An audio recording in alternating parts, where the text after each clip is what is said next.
സംസ്ഥാനത്ത് പോളിംഗ് കുറഞ്ഞത് ഞെട്ടിച്ചിരിക്കുന്നത് U D എഫിനെയാണ്. 2019 77.84% polling ഉണ്ടായിരുന്നുവെങ്കിൽ ഇത്തവണ 6% കുറഞ്ഞ് 71.16%. വടകര ഏറ്റവും കൂടുതലായ 88.8% പോളിംഗ് രേഖപ്പെടുത്തിയപ്പോൾ പത്തനംതിട്ടയിൽ 63.35% പേർ മാത്രമാണ് വോട്ട് ചെയ്തത്. ഭരണവിരുദ്ധ വികാരം ഉണ്ടായിരുന്നു എന്ന വിലയിരുത്തലുണ്ടായിട്ടും വോട്ടർമാരെ പോളിംഗ് ബൂത്തിലെത്തിക്കാൻ കഴിഞ്ഞില്ല എന്നാണ് യു ഡി എഫ് വിമർശനം. KPCC പ്രസിഡന്റ് കെ സുധാകരൻ കണ്ണൂരിൽ സ്ഥാനാർത്ഥിയായതും പ്രതിപക്ഷ നേതാവ് വി ഡി സതീശൻ പ്രചാരണം ഏകോപിപ്പിക്കുന്നതിൽ വീഴ്ച വരുത്തിയതുമാണ് പോളിംഗ് ശതമാനം കുറയാൻ കാരണമെന്നാണ് യു ഡി എഫിനകത്തെ വിമർശനം. തെരഞ്ഞെടുപ്പ് അവലോകനം ചെയ്തുകൊണ്ടുള്ള CPM-ന്റെ മുഴുവൻ കണക്കുകളും AKG സെന്ററിൽ എത്തിയിട്ടില്ലെന്നാണ് ഒടുവിൽ ലഭ്യമാകുന്ന വിവരങ്ങൾ. 6 മുതൽ 10 സീറ്റുകൾ വരെ കിട്ടുമെന്നാണ് LDF-ന്റെ പ്രതീക്ഷ. എന്നാൽ 20-20 എന്ന കണക്കുകൂട്ടൽ ഉറച്ചു നിൽക്കുകയാണ് UDF. ഇതിനൊപ്പം ചർച്ച ചെയ്യേണ്ട വിഷയങ്ങൾ ഇവയാണ്. ഒന്ന്, പോളിംഗ് കുറയാനുള്ള കാരണം തെരഞ്ഞെടുപ്പ് കമ്മീഷൻ സർക്കാർ ഒത്തുകളിയെന്നാണ് UDF ആക്ഷേപിക്കുന്നത്. കള്ളവോട്ട് നടന്നോ? ചില ബൂത്തുകളിൽ തെരഞ്ഞെടുപ്പ് വൈകിയത് ബോധപൂർവമാണോ? UDF കേന്ദ്രങ്ങളിലാണ് പ്രധാനമായും വോട്ടിംഗ് വൈകിയത് എന്ന UDF ആക്ഷേപത്തിൽ കഴമ്പുണ്ടോ? 6% വരെ വോട്ട് കുറയുമ്പോൾ 10 ലക്ഷത്തിലധികം വോട്ടുകൾ പോൾ ചെയ്യപ്പെട്ടിട്ടില്ല എന്നാണ് കാണേണ്ടത്. പ്രധാന രണ്ട് മുന്നണികൾ തമ്മിലുള്ള വ്യത്യാസം സാധാരണഗതിയിൽ ഇത്രയും വോട്ടാണ് എന്നിരിക്കെ പോളിംഗിലെ കുറവ് ആരെയാണ് ബാധിക്കുക? വടകരയിൽ കഴിഞ്ഞ തവണത്തെ വോട്ട് പോൾ ചെയ്യപ്പെട്ടിട്ടില്ലെങ്കിലും സംസ്ഥാനത്ത് ഏറ്റവും കൂടുതൽ പേർ വോട്ട് ചെയ്ത മണ്ഡലമായി മാറിയിട്ടുണ്ട് വടകര. KK ശൈലജ കാഫറാണ് എന്ന തരത്തിലുള്ള സാമൂഹ്യ മാധ്യമങ്ങളിലെ പ്രചാരണം LDF ഉന്നയിച്ചു കഴിഞ്ഞു. തെരഞ്ഞെടുപ്പ് ദിവസം കഴിഞ്ഞിട്ടും തുടർന്ന വിവാദം റിസൾട്ട് പുറത്താകുന്നതുവരെ നീളുമെന്ന് ഉറപ്പായി കഴിഞ്ഞിട്ടുണ്ട്. EP ജയരാജൻ ഇന്നലെ ഇട്ട ബോംബ് തിങ്കളാഴ്ച CPM ചർച്ച ചെയ്യുന്നുമുണ്ട്. കണക്ക് ആർക്കൊപ്പം?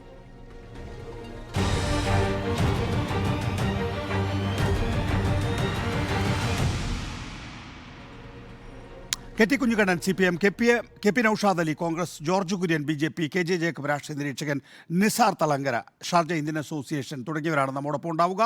ആദ്യം ശ്രീ KP നൌഷാദ് അലി, നോക്കൂ, 6% വോട്ട് ഇത്തവണ പോൾ ചെയ്യപ്പെട്ടിട്ടില്ല എന്നുള്ളത് എങ്ങനെയാണ് UDF കണക്കാക്കുന്നത്?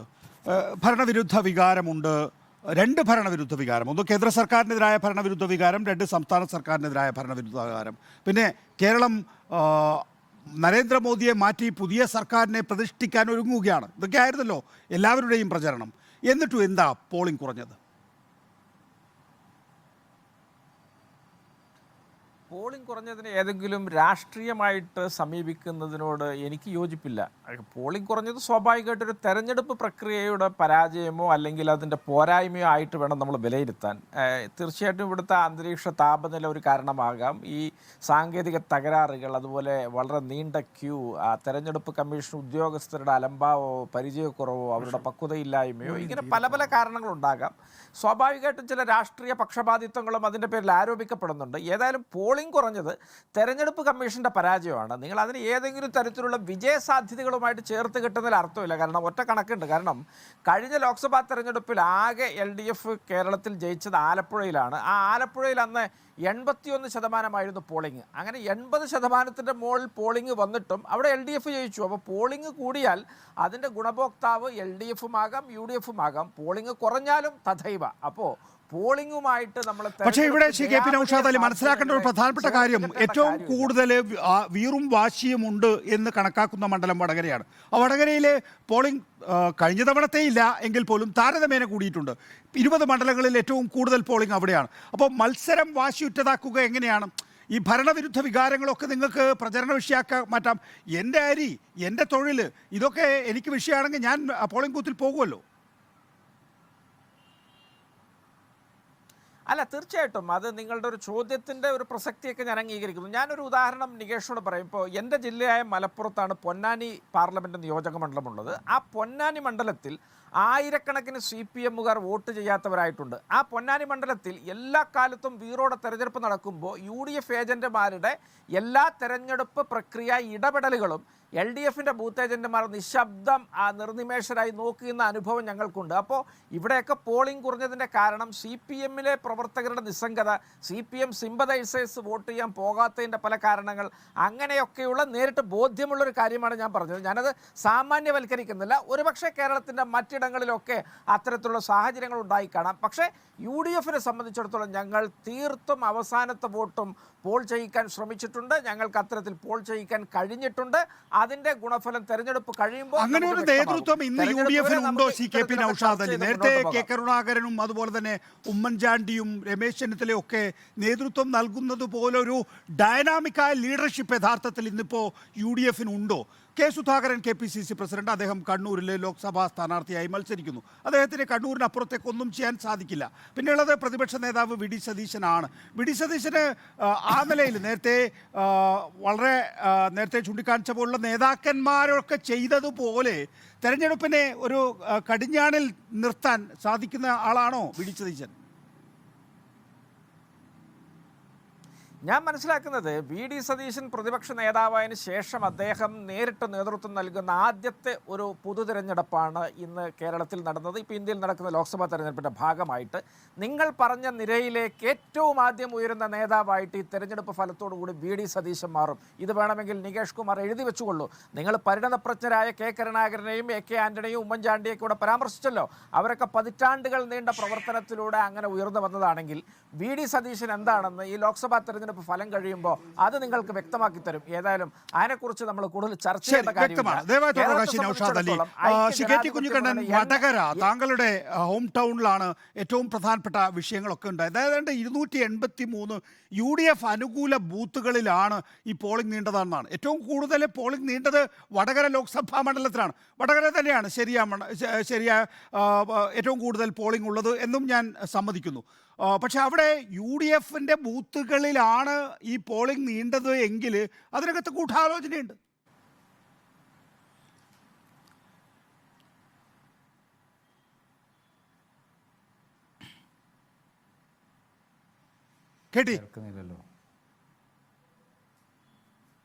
കേൾക്കുന്നില്ല. ചോദ്യം മനസ്സിലായല്ലോ നികേഷേ. വടകരയിൽ പോളിംഗ് നീണ്ടുപോയ ബൂത്തുകൾ പ്രധാനമായും UDFൻ്റെതാണ്. അതെ അതെ അതെ, ഞാൻ കേൾക്കുന്നില്ലേ നികേഷേ? ഞാൻ പറയാം. വടകര താഴെയങ്ങാടി, എനിക്ക് നികേഷും നേരിട്ടറിയാവുന്ന സ്ഥലമാണ് താഴെയങ്ങാടി. താഴെയങ്ങാടിയിലെ 101, 102, 103, 104 ഈ ബൂത്തുകളെല്ലാം UDFൻ്റെ കോട്ടയാണ്. അവിടെ 103 മാത്രമാണ് LDFന്, കുറച്ച് CPM, കുറച്ച് INലുള്ളൂ. ബാക്കി മുഴുവൻ എന്താണ് UDFൻ്റെ പ്രധാനപ്പെട്ട കോട്ടയാണ്. പക്ഷേ ഈ 103 ബൂത്തിൽ 74% പോളിംഗ് നടന്നിട്ടുണ്ട്. പക്ഷേ ബാക്കി എല്ലാ ബൂത്തുകളും നോക്കൂ നിങ്ങൾ, അവിടെ എല്ലാം എന്താണ് 69, 70, 71 ഈ രീതിയിലാണ് പോളിംഗ് ശതമാനം. എന്ന് പറഞ്ഞാൽ വടകരയിൽ വലിയ രീതിയിൽ ഒരു മുസ്ലിം കൺസോളിഡേഷൻ ഉണ്ടാക്കാനാണ് ഷാഫി ആദ്യം മുതലേ ശ്രമിച്ചത്. UDFൻ്റെ നേതാക്കന്മാരെല്ലാം കുടുംബയോഗങ്ങളിൽ പ്രസംഗിച്ചത് മുസ്ലിമായ ഒരാൾ ഈ CAA ഒക്കെ എതിർക്കാൻ വേണ്ടി പാർലമെൻറ്റിൽ പോകണം, അതുകൊണ്ട് വടകരയെ പ്രതികരിക്കേണ്ട ഒരു മുസ്ലിമാണ്. ഈ രീതിയിലാണ് അവിടെ കുടുംബയോഗങ്ങളെല്ലാം പ്രസംഗം നടന്നത്. അത് ഏറ്റവും ഇപ്പോൾ ഷാഫിക്കെതിരായിട്ട് ഒരു പ്രധാനപ്പെട്ട ഇലക്ഷൻ കേസുള്ളത് ഏതാണ്? അവിടുത്തെ ജുമാ മസ്ജിദ് മൈതാനിയിൽ വഖഫ് ബോർഡിൻ്റെ സ്ഥലത്ത് അദ്ദേഹം തെരഞ്ഞെടുപ്പ് പ്രചരണം നടത്തിയെന്നുള്ളത് അത് മാതൃകാ പെരുമാറ്റച്ചട്ടം ലംഘിച്ചു എന്നുള്ളതാണ്. ആ സ്ഥലത്തെക്കുറിച്ചാണ് ഞാൻ പറയുന്നത്. അവിടെ ലീഗുകാർ സജീവമായിട്ട് പ്രവർത്തിക്കാനൊക്കെ ശ്രമിച്ചു, പക്ഷെ മുസ്ലിങ്ങൾ വോട്ട് ചെയ്യാൻ വന്നില്ല. അതാണ് യാഥാർത്ഥ്യം. പരമ്പരാഗതമായ ലീഗ് കോട്ടയിൽ UDF കേന്ദ്രത്തിൽ പോളിംഗ് ശതമാനം 69, 70, 71 നിന്നു. 2019-ലും 2021-ലും 80%-ലേറെ പോളിംഗ് ഉള്ള ബൂത്തുകളാണിത്. ഇത് ഞാനൊരു സാമ്പിൾ പറഞ്ഞതാണ്. വടകരയുടെ പൊതു അവസ്ഥ അതാണ്. ഏറെക്കുറെ എല്ലാ സ്ഥലങ്ങളിലും UDFകാർ വോട്ട് ചെയ്യാൻ മടിച്ചു. അത് ഞങ്ങൾ കണ്ടത് ആദ്യം വെള്ളിയാഴ്ചയാണ് ഉച്ചയ്ക്ക് ശേഷം വോട്ട് ചെയ്യുന്നതാണ്. പക്ഷേ UDFൻ്റെ പ്രവർത്തകർ പല സ്ഥലത്തും നിർബന്ധിച്ചപ്പോൾ വളരെ വൈകി ക്യൂവിൽ വന്നു ആളുകൾ. അവിടെയാണ് വൈകിയത്. പല ബൂത്തുകൾ എടുത്തു നോക്കിയാൽ നിങ്ങൾക്കത് മനസ്സിലാക്കാൻ കഴിയും. ഇനി ഇലക്ഷൻ ഈ മെഷീൻ്റെയൊക്കെ ചില സാങ്കേതിക കാര്യങ്ങൾ ചില സ്ഥലങ്ങളിൽ ഉണ്ടായിട്ടുണ്ടാവും. പൊതുവേ വടകരയിൽ UDF കേന്ദ്രങ്ങളിൽ വോട്ട് ചെയ്യാൻ ഒരു മാന്ദ്യമുണ്ടായിരുന്നു. അത് കേരളത്തിലാകെയുള്ള ഒരു പ്രശ്നമാണ്. ഇപ്പോൾ സമസ്ത പോലുള്ള സംഘടനകൾ ഏറ്റവും സജീവമായി ഇടപെട്ട ഒരു മേഖലയാണ് വടകരയും കോഴിക്കോട് പാർലമെൻറ്റ് മണ്ഡലവും മലപ്പുറം ജില്ലയിലെ മണ്ഡലങ്ങളും. ഇപ്പോൾ സമസ്ത ഇടപെട്ട പല സ്ഥലങ്ങളിലും എന്താണ് അരിവാളിന് വോട്ട് ചെയ്യാൻ ബുദ്ധിമുട്ടുള്ള ആളുകളുണ്ട്. അവർ പലപ്പോഴും എന്താണ് ഷാഫിക്ക് വോട്ട് ചെയ്യാൻ പോകുന്നില്ല, MK രാഘവന് വോട്ട് ചെയ്യാൻ പോകുന്നില്ല. അതുകൊണ്ട് അവരെന്താണ് പോളിംഗ് ബൂത്തിലേക്ക് പോയിട്ടില്ല. ഈ പ്രശ്നം വടകരയിലും കോഴിക്കോടും വളരെ പ്രകടമാണ്. 2 സ്ഥലത്തും ഞാൻ നേരിട്ട് തെരഞ്ഞെടുപ്പ് പ്രവർത്തനങ്ങൾ കണ്ടിട്ടുള്ള ആളാണ്, അതിൽ പങ്കെടുത്തിട്ടുള്ളതാണ്. ഈ 2 സ്ഥലങ്ങളിലും വളരെ കൃത്യമാണ്. പിന്നീട് UDFകാർ ആഗ്രഹിക്കുന്ന തരത്തിൽ എന്താണ് ഇടതുപക്ഷത്തെ, ഇവിടുത്തെ കേരള സർക്കാരിനെ എതിർക്കുന്ന ഒരു രാഷ്ട്രീയം ഈ തെരഞ്ഞെടുപ്പിൻ്റെ കേന്ദ്ര വിഷയമല്ല എന്ന് വടകരയിലെയും കോഴിക്കോട്ടെയും വോട്ടർമാർ ചിന്തിച്ചിട്ടുണ്ട്. ഇവിടെ പൗരത്വ നിയമ ഭേദഗതിയാണ്, കേന്ദ്ര സർക്കാരിൻ്റെ ഹിന്ദു രാഷ്ട്രം ഉണ്ടാക്കാനുള്ള അജണ്ടയാണ്. ആ രാഷ്ട്രീയം, തെരഞ്ഞെടുപ്പിൻ്റെ കീ പൊളിറ്റിക്സ് ചർച്ച ചെയ്തപ്പോൾ UDFിൻ്റെ നിലപാടുകളോട് യോജിക്കാൻ കടുത്ത UDFക്ക് കഴിഞ്ഞില്ല. എനിക്ക് നേരിട്ടറിയാവുന്ന എത്രയോ കോൺഗ്രസ് പ്രവർത്തകർ എന്താണ് ഈ തെരഞ്ഞെടുപ്പ് പ്രവർത്തന രംഗത്തില്ല. ഇത് വളരെ പ്രധാനപ്പെട്ടതും ഗുരുതരവുമായ ആരോപണമാണ്. ഇന്ന് വൈകാരികമായി ഷാഫി പറമ്പിൽ അതിന് വാർത്താ സമ്മേളനത്തിൽ മറുപടി പറയുകയും ചെയ്തിട്ടുണ്ട്. CKT കുഞ്ഞിക്കണ്ണൻ, നോക്കൂ, താങ്കൾ ഇന്ന് പറയുന്ന ഒരു കാര്യം കൺസോൾട്ടേഷൻ ഉണ്ടാക്കാൻ നോക്കിയെന്നാണ്. പിന്നെ രണ്ടാമത്തെ ആക്ഷേപം ശൈലജ ടീച്ചർ സ്ഥാനാർത്ഥി തന്നെ ഉന്നയിച്ചിട്ടുള്ളത് ഷാഫി 5 നേരം നിസ്കരിക്കുന്ന ദീനിയായ ചെറുപ്പക്കാരനാണ്, മറ്റേതോ കാഫറായ സ്ഥാനാർത്ഥിയാണ്, സ്ത്രീ സ്ഥാനാർത്ഥിയാണ് എതിരായി മത്സരിക്കുന്നത് എന്നുള്ളതാണ്. നോക്കൂ, ഇത് ഈ നിലയിൽ ഒരു തെരഞ്ഞെടുപ്പ് പ്രചരണമൊക്കെ UDF എന്ന് പറയുന്ന ഒരു മതേതര, നിങ്ങളുടെ ഇന്ത്യ ബ്ലോക്കിലെ മതേതര ഏറ്റവും വലിയ പാർട്ടിയായിട്ടുള്ള കോൺഗ്രസ് പാർട്ടി ചെയ്യുമോ? അല്ല, ഞാൻ മനസ്സിലാക്കുന്നത് കോൺഗ്രസിലെയും മുസ്ലിം ലീഗിലെയും തീവ്ര നിലപാടുകളുള്ള ചില ആളുകളാണ് ഷാഫിയുടെ തെരഞ്ഞെടുപ്പ് പ്രചരണം ഏറ്റെടുത്തത്. അത് പ്രധാനമായിട്ട് സോഷ്യൽ മീഡിയ ഗിമ്മിക്സുകളായിരുന്നു. ആ സോഷ്യൽ മീഡിയ ഗിമ്മിക്സുകൾ പോയപ്പോൾ സൽമാൻ വാളൂര്, ഇതേവിധ ഈ ശൈലജ ടീച്ചർ കാഫിറായ സ്ത്രീയാണെന്നും ഷാഫി 5 നേരം നിസ്കരിക്കുന്ന ഇസ്ലാമാണെന്നും നിങ്ങൾ ആർക്ക് വോട്ട് ചെയ്യും, ഒരു വിശ്വാസിക്ക് ആർക്ക് വോട്ട് ചെയ്യാൻ കഴിയും എന്ന ഈ പ്രചരണം വന്ന ഹാൻഡിലുണ്ടല്ലോ, അതാരതാണ്? മുസ്ലിം ലീഗിൻ്റെ യൂത്ത് ലീഗിൻ്റെ ഒരു നേതാവിൻ്റെതാണ്. അദ്ദേഹത്തിൻ്റെ പേര് PK മുഹമ്മദ് കാസിം എന്നാണ്. അത് വ്യാജ ഐഡിയാണ്, അത് ഫേക്കാണെന്നാണ് ഷാഫി പറയുന്നത്. ഞങ്ങൾ കേസ് കൊടുത്തിട്ടുണ്ട്, ഇലക്ഷൻ കമ്മീഷൻ കൊടുത്തിട്ടുണ്ട്, മുഖ്യ ഭരണാധികാരി കൊടുത്തിട്ടുണ്ട്, വടകര പോലീസ് സ്റ്റേഷൻ കൊടുത്തിട്ടുണ്ട്, അന്വേഷണം നടക്കുക, ഇതെല്ലാം പുറത്തു വരാൻ പോവുകയാണ്. അപ്പം കടുത്ത വർഗീയ പ്രചരണം ഒരു ഭാഗത്ത്. ആ വർഗീയ പ്രചരണത്തിലേക്ക് ഷാഫിയും കോൺഗ്രസ്സുകാരും വീണുപോയ എന്തുകൊണ്ടാണെന്നറിയോ? പരമ്പരാഗതമായി UDFന് കിട്ടുന്ന മുസ്ലിം വോട്ട്, പ്രത്യേകിച്ച് സമസ്ത ഉൾപ്പെടെയുള്ള സംഘടന എടുക്കുന്ന നിലപാടുകളുടെ പശ്ചാത്തലത്തിന് ശൈലജ ടീച്ചർക്ക് അനുകൂലമാവും. എന്ന് മാത്രമല്ല, ശൈലജ ടീച്ചർക്ക് മതജാതി ഭേദമില്ലാതെ സ്ത്രീകൾക്കും പുരുഷന്മാർക്കും ഇടയിൽ വലിയ സ്വാധീനമുണ്ട്. അവരുടെ വ്യക്തിത്വം സാർവദേശീയ അംഗീകാരമുള്ള ഒരു വ്യക്തിത്വമാണ്. ആ വ്യക്തിത്വത്തെ തകർക്കാൻ ഇസ്ലാമിനെ, ആ രീതിയിലുള്ള മതത്തെ ഉപയോഗിക്കാമെന്ന അങ്ങേയറ്റം ഭരണഘടനാ വിരുദ്ധമായ ഒരു നിലപാടിലേക്ക് കോൺഗ്രസ് എന്ന് പറയുന്ന പാർട്ടിയുടെ ചിഹ്നത്തിൽ മത്സരിച്ച ഒരു സ്ഥാനാർത്ഥി അതപ്പതിച്ചു പോയി എന്നുള്ളതാണ്. മറുപടി പറയാൻ അവസരമുണ്ടാകും. പക്ഷെ അതിനു മുമ്പ് ശ്രീ ജോർജ് കുര്യൻ, നോക്കൂ, 77.84 നിന്ന് 71.16 പോളിംഗ് ചുരുങ്ങുന്നു എന്ന് പറയുമ്പോൾ ചിലപ്പോൾ 1-1.5% ഇനിയും കൂടിയേക്കാൻ സാധ്യതയുണ്ട്. ഏതാണ്ട് 5% പോളിംഗ് കുറവാണ്. നോക്കൂ, കഴിഞ്ഞ ലോക്സഭാ തെരഞ്ഞെടുപ്പിൽ BJPയെ സംബന്ധിച്ചിടത്തോളം അതിൻ്റെ ഏറ്റവും ഉയർന്ന പോളിംഗ് വോട്ട് നേടാനായി ഇത്തവണ 2024 നിങ്ങളെ സംബന്ധിച്ചിടത്തോളം 2 ടാർഗറ്റാണുള്ളത്. ഒന്ന് അക്കൗണ്ട് ഓപ്പൺ ചെയ്യുക എന്നുള്ളത്, 2 വോട്ട് ശതമാനം ഉയർത്തുക എന്നുള്ളത്. രണ്ടും സാധിക്കുന്ന നിലയാണോ? തീർച്ചയായിട്ടും ഈ പോളിംഗ് ശതമാനം കുറയാൻ ഉള്ള ഒരു കാരണം പ്രചരണം, 2 മുന്നണികളും വികസനത്തെപ്പറ്റി ഒരു കാര്യവും പറഞ്ഞില്ല, ജനങ്ങളുടെ പ്രശ്നങ്ങൾ പറഞ്ഞില്ല. അവർ 2 കൂട്ടരും വളരെ ആർത്തിയോടുകൂടി മുസ്ലിം വോട്ടിൻ്റെ പിന്നാലെ പോവുകയാണ് ചെയ്തത്. CAA പോലെയുള്ള കാര്യങ്ങൾ, അങ്ങനെ കുറച്ച് കാര്യങ്ങൾ അവർ ഉയർത്തിപ്പിടിക്കുകയാണ്. പക്ഷേ മുസ്ലിം സമുദായത്തിന് മനസ്സിലായി CAA ഒരു പ്രശ്നമല്ല എന്ന് മനസ്സിലായി. അപ്പോൾ അതുകൊണ്ട് ഈ വികസനം, അതായത് എല്ലാ ജനവിഭാഗങ്ങളെയും ബാധിക്കുന്ന വികസനത്തെപ്പറ്റി ചർച്ച ചെയ്യാൻ ഇവിടുത്തെ LDFും അതുപോലെ തന്നെ UDFും പരാജയപ്പെട്ടു.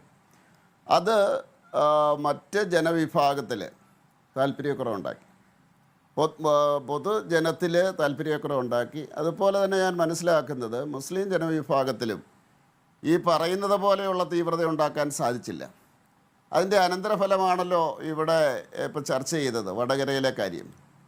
എങ്ങനെയാണ് ഈ മുസ്ലിം വോട്ടിന് വേണ്ടി പുറകെ ഓടുന്നതെന്ന്, അതിന് പുറകെ ഓടുന്നവർക്ക് കിട്ടുന്ന തിരിച്ചടികളൊക്കെയാണത്.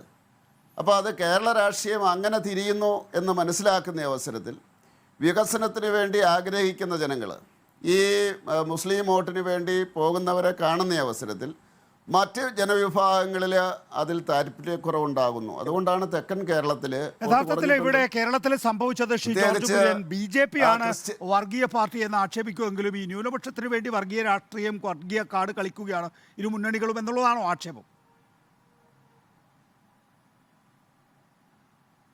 അതല്ല, ഞാൻ പറഞ്ഞല്ലോ, വളരെ വ്യക്തമായിട്ട് പറഞ്ഞല്ലോ, മുസ്ലിം വോട്ടിന് വേണ്ടി ഓടുകയായിരുന്നു.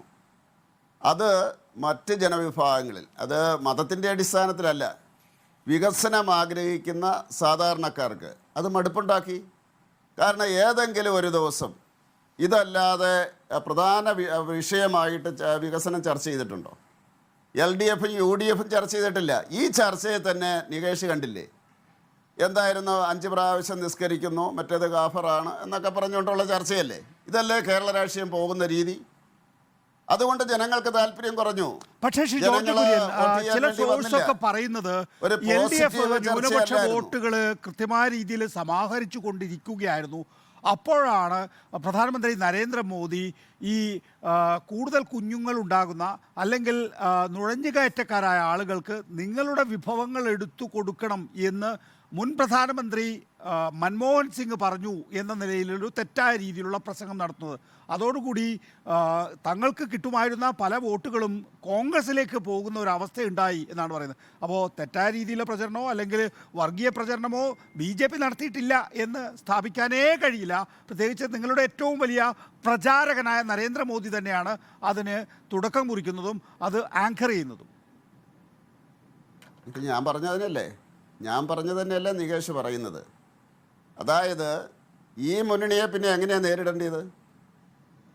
മൻമോഹൻ സിംഗ് പറഞ്ഞത് ശരിയല്ലേ? അങ്ങനെ പറഞ്ഞു എന്നുള്ളത് ശരിയല്ലേ?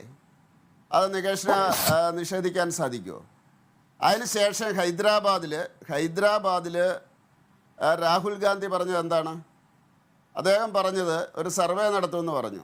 എന്ത് സർവേയാണ്? Financial and institutional survey including ornament. എന്നിട്ട് തുല്യമായിട്ട് വിതരണം ചെയ്യും എന്ന് പറഞ്ഞു. അതിൻ്റെ കൂടെ ഒരു കാര്യം കൂടെ പറഞ്ഞു, ആർക്കാണോ കൂടുതൽ ജനസംഖ്യ അവർക്ക് കൂടുതൽ കിട്ടും. പ്രധാനമന്ത്രി പറഞ്ഞത് കൂടുതൽ ജനസംഖ്യയുള്ളതെന്നാണ് പറഞ്ഞത്. അപ്പോൾ അതിനെ എന്തിനാ അങ്ങനെ ദുർവ്യാഖ്യാനം ചെയ്യുന്നത്? കോൺഗ്രസ്സുകാർ പറഞ്ഞ കാര്യം ഇപ്പം ഞാൻ പറഞ്ഞില്ലേ ആദ്യം, അത് തന്നെയാണ് പ്രധാനമന്ത്രി പറഞ്ഞത്.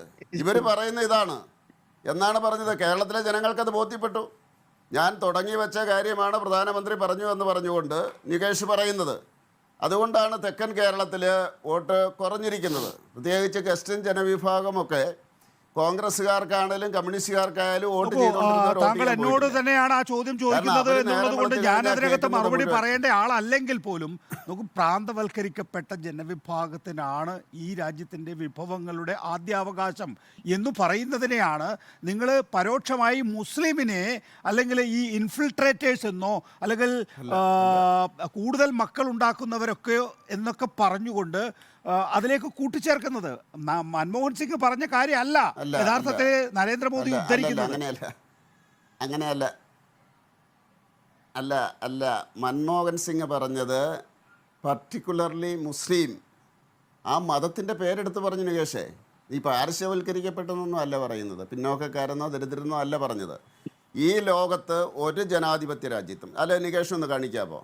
ഒരു ജനാധിപത്യ രാജ്യത്തും മതേതരത്വ രാജ്യത്തും ഒരു ഭരണാധികാരി ഇതുവരെയും പറഞ്ഞിട്ടില്ല ഒരു മതത്തിനാണ് ഈ രാജ്യത്തിൻ്റെ വിഭവത്തിൽ ഒന്നാമത്തെ അവകാശമെന്ന് ഏതെങ്കിലും രാഷ്ട്ര നേതാവ്, പ്രധാനമന്ത്രി, പ്രസിഡന്റ് ആരെങ്കിലും പറഞ്ഞിട്ടുണ്ടോ ഈ ലോകത്ത്?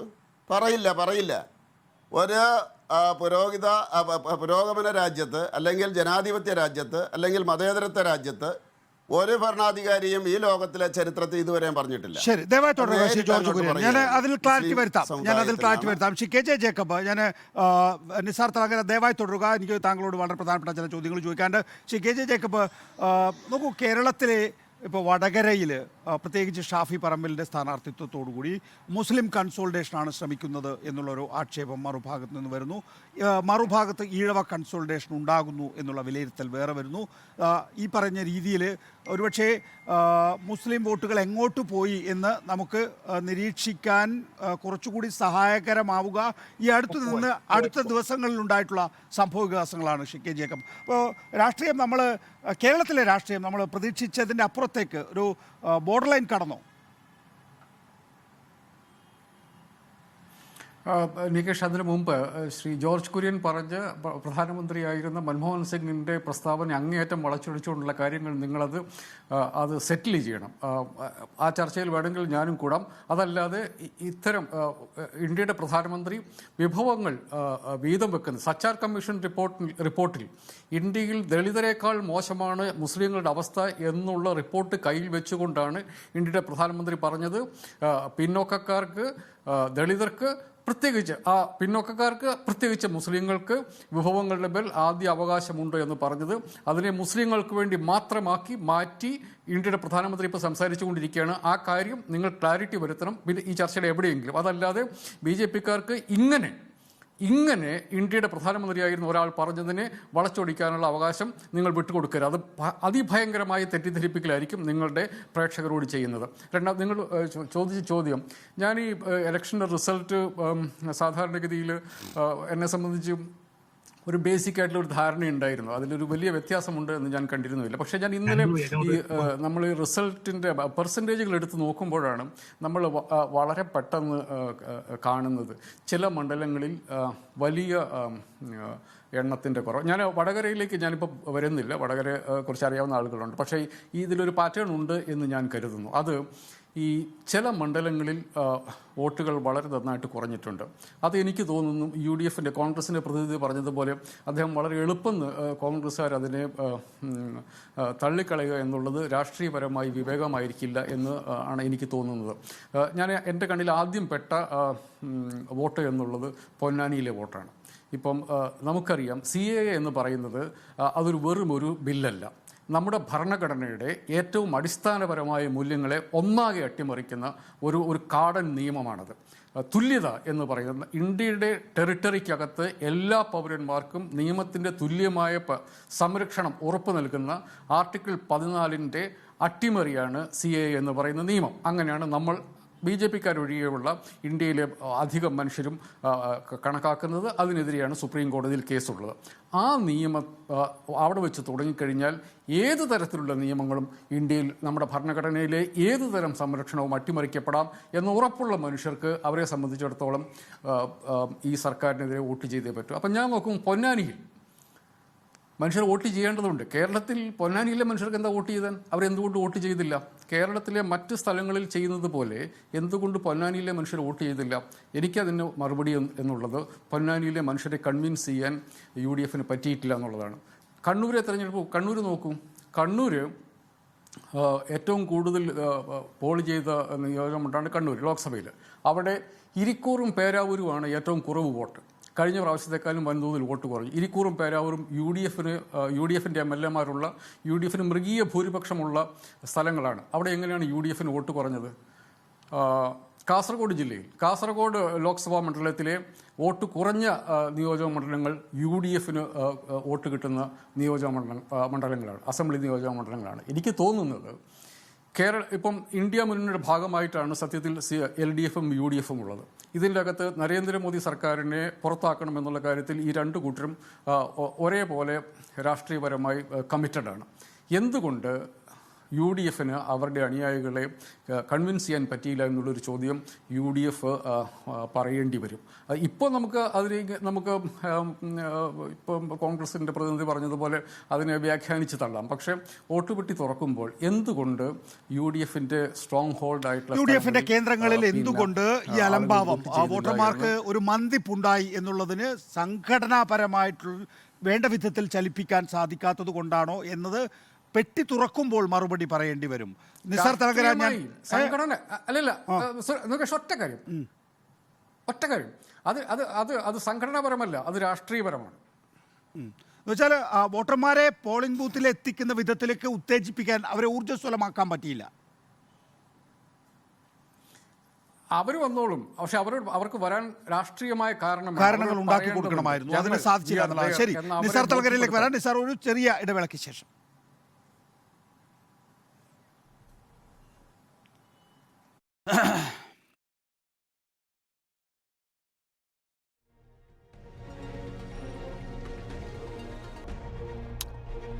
നിസാർ തലങ്കര, സാധാരണഗതിയിൽ KMCC ചാർട്ടർ വിമാനങ്ങളൊക്കെ അയച്ച് വലിയ നിലയിൽ തെരഞ്ഞെടുപ്പ് ഉത്സവത്തെ കൊഴുപ്പിക്കാറുണ്ടല്ലോ.